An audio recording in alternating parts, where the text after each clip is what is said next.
Bismillahirrahmanirrahim. Assalamualaikum warahmatullahi wabarakatuh. Alhamdulillah, salatu wassalamu ala rasulillah wa ala alihi wa sahbihi wa mawalah. Asyhadu an la ilaha illallah wahdahu la syarikalah wa asyhadu anna muhammadan abduhu wa rasuluhu la nabiyya ba'dah. Rabbi shrah li sadri wa yassir li amri wahlul 'uqdatam min lisani yafqahu qawli. La haula wala quwata illa billah. Puji syukur kepada Allah yang telah memberikan kita nikmat Islam, nikmat iman, serta nikmat sehat serta panjang umur, sehingga Allah masih memberikan kita kesempatan untuk bertemu di bulan yang mulia ini. Salawat serta salam selalu tercurahkan kepada Nabi kita, Nabi Muhammad SAW, beserta keluarganya, sahabatnya, dan pengikutnya yang setia hingga hari kiamat. Anak-anak soleh dan solehah yang dirahmati Allah Subhanahu wa Ta'ala, mungkin sudah tidak asing lagi kita mendengar bahwa bulan Ramadan adalah bulan diturunkannya Al-Quran.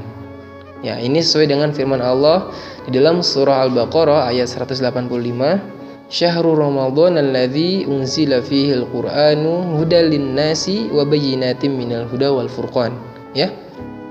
Bulan Ramadan adalah bulan diturunkannya Al-Quran, yang dimana berfungsi sebagai menjadi pembeda antara yang benar dan yang salah.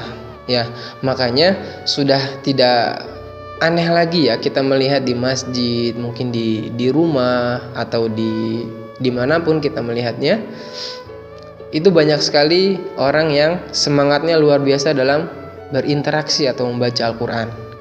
Maka dari itu Ustaz Rian akan menjelaskan beberapa adab-adab membaca Al-Quran, adab-adab sebelum kita berinteraksi dengan Al-Quran.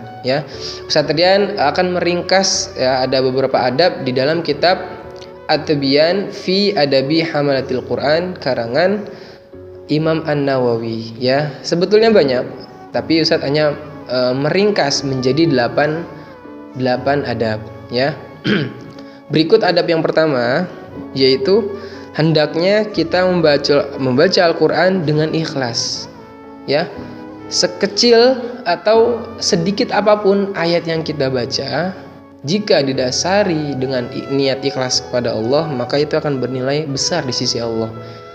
Pun sebaliknya, sebanyak apapun ayat yang sudah kita baca, hafalan yang sudah kita hafal, sebulan bisa beberapa kali hatam, tapi niat kita bukan karena Allah, niat kita hanya ingin dipuji, hanya ingin dibilang anak soleh, anak penghafal Quran, itu semuanya tidak bernilai di sisi Allah. Maka dari itu adab yang paling pertama adalah ikhlas kepada Allah.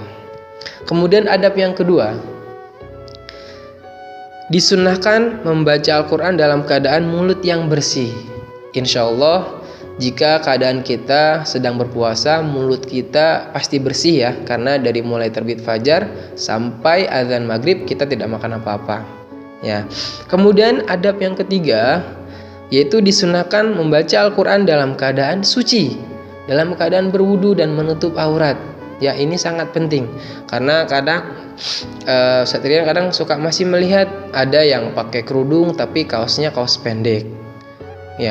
Ada yang pakai peci, yang ikhwan pakai kaos koko tapi bawahnya celana pendek. Nah, ini tidak benar karena batas aurat laki-laki dari pusar sampai lutut. Adapun untuk yang akhwat, seluruh tubuh kecuali wajah dan telapak tangan. Kemudian adab yang keempat, yaitu mencari tempat yang bersih untuk membaca Al-Quran. Makanya para ulama menyarankan untuk di masjid sambil itikaf. Gimana kalau baca Al-Qurannya di rumah? Boleh atau tidak? Boleh. Yang penting tempatnya kondusif, tidak berisik seperti di depan TV atau di dapur. Makanya diusahakan membaca Al-Qurannya di ruangan khusus untuk sholat keluarga atau di kamar. Kemudian yang kelima, menghadap kiblat. Hendaknya kita menghadap kiblat ketika membaca Al-Quran, dan ini sangat berpengaruh kepada kekhusyuan kita ketika membaca Al-Quran, itu menghadap kiblat. Dan yang keenam, memulai membaca Al-Quran dengan membaca isti'adzah atau ta'awudz, yaitu kalimatnya a'udzubillahi minasyaitonirrajim. Ya, ini sesuai dengan firman Allah di dalam surah An-Nahl, fa idza qara'tal qur'ana fasta'iz billahi minasyaitonirrajim. Apabila kamu membaca Al-Qur'an, hendaklah kamu meminta perlindungan kepada Allah dari setan yang terkutuk. Nah, ini sunnah, ya, membaca Al-Qur'an diawali dengan ta'awudz, ini adalah sunnah. Kemudian yang ketujuh, mengawali membaca Bismillahirrahmanirrahim di setiap awal surat, terkecuali di surah At-Taubah, tidak boleh membaca Bismillah.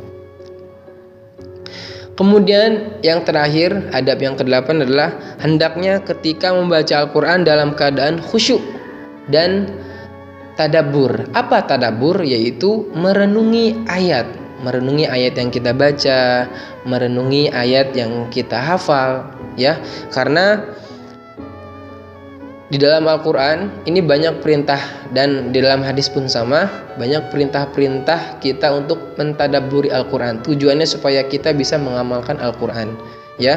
Bahkan di kitab ini dikisahkan ada sahabat ketika dia menjadi imam, ya, menjadi imam sholat subuh, dia membaca di surah Al-Muddatsir ayat 8 dan 9. Bunyinya seperti ini. Fa idza nuqira fin naqur fadzalika yauma idzi yaumun asir. Yang artinya, apabila ditiup sangkakala, maka waktu itu adalah waktu datangnya hari yang sulit. Hari, maksudnya sudah mau hari kiamat di situ, ya. Kemudian ini sahabatnya namanya Zarurah. Kemudian dia terjatuh, ya, membaca surat ini, 2 ayat ini, terjatuh ketika menjadi imam sholat subuh dan meninggal dunia, ya. Ini saking karena sangat menghayati ayat yang sedang dia baca, sampai-sampai terjatuh ketika menjadi imam dan Allah menghendakinya meninggal dunia, ya. Mudah-mudahan materi yang singkat ini bisa menambahkan keilmuan kita tentang adab kepada Al-Quran, ya. Dan mudah-mudahan materi yang singkat ini menjadi ilmu yang bermanfaat buat kita semua. Wallahu a'lam bishawab. Akhirul kalam. Assalamualaikum warahmatullahi wabarakatuh.